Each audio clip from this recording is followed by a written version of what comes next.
Well, I'm in front of a courthouse again, and that's because the fourth and final of the current challenges to BC's discriminatory vaccine passports just went down.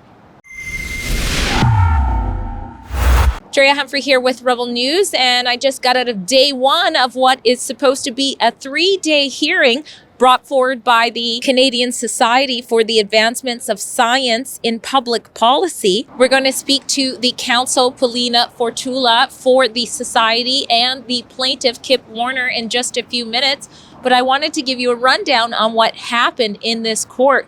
If you haven't been up to date with my reports, I've been covering quite closely all 4 of the cases. The first case that was brought forward by the Canadian Foundation Constitution.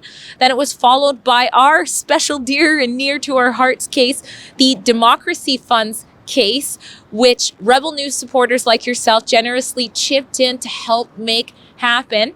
And then a self-represented man from Victoria, BC, named Jeremy Maddock, took a shot at going at the vaccine passports. And now here we are with this challenge.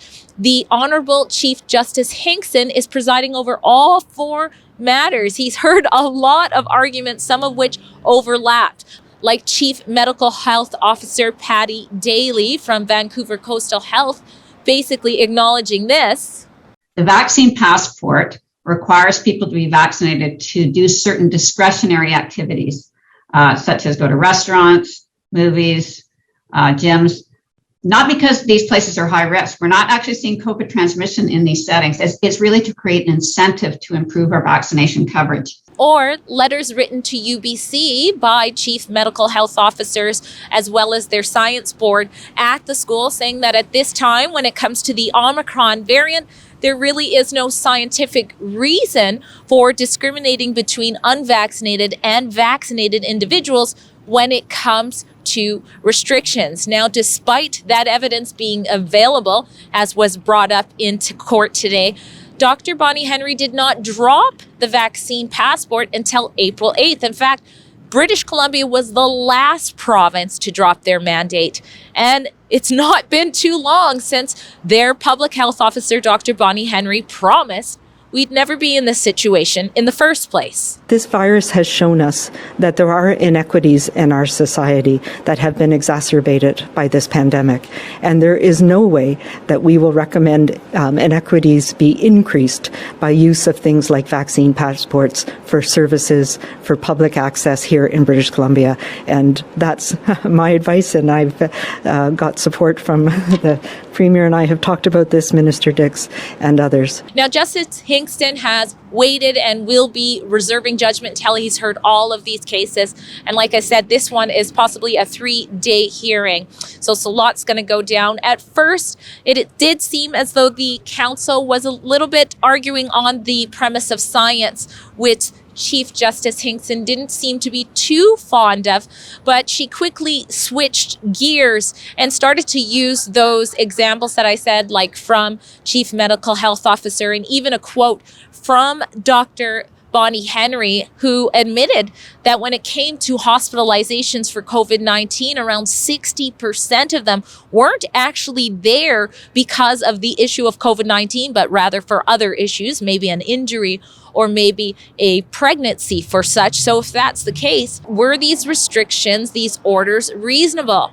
And of course, the argument from the society is that no, they are not. They are unconstitutional.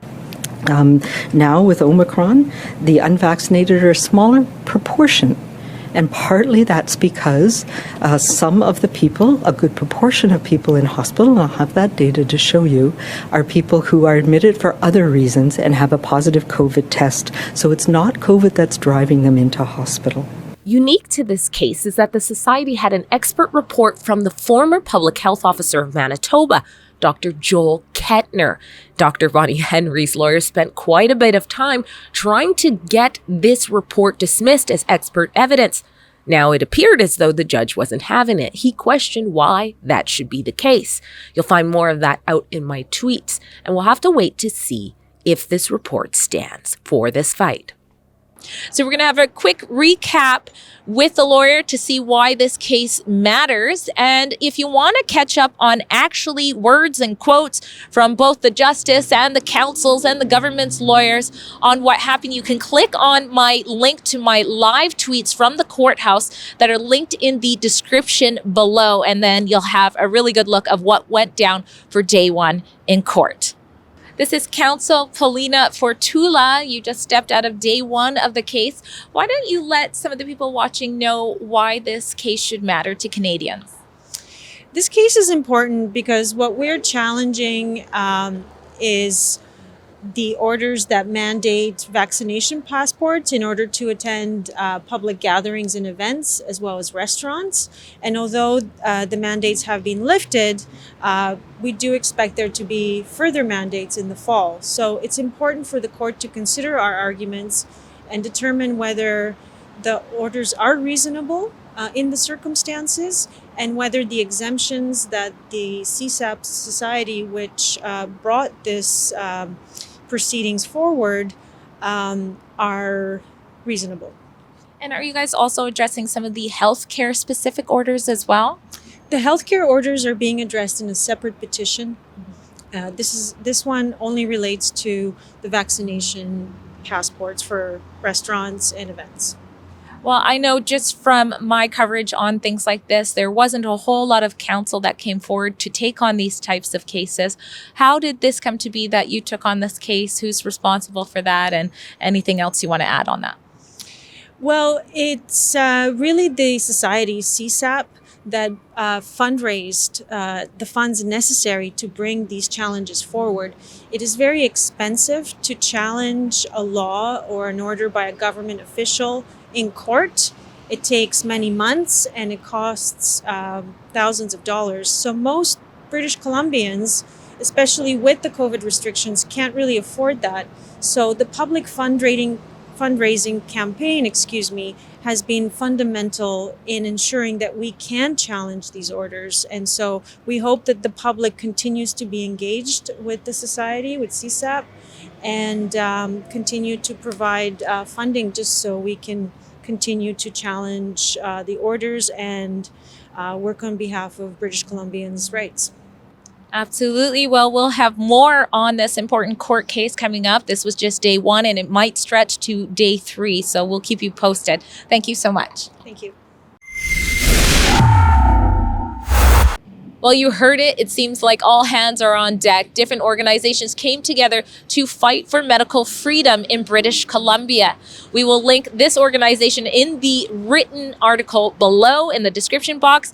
And if you want to continue to help contribute to our vaccine challenges, that includes no jab, no pay policies that are being challenged, and orders just like the one that just happened in court recently here in Victoria, you can go to fightvaccinepassports.com. Let's set a new legal precedent for freedom of medical choice in Canada.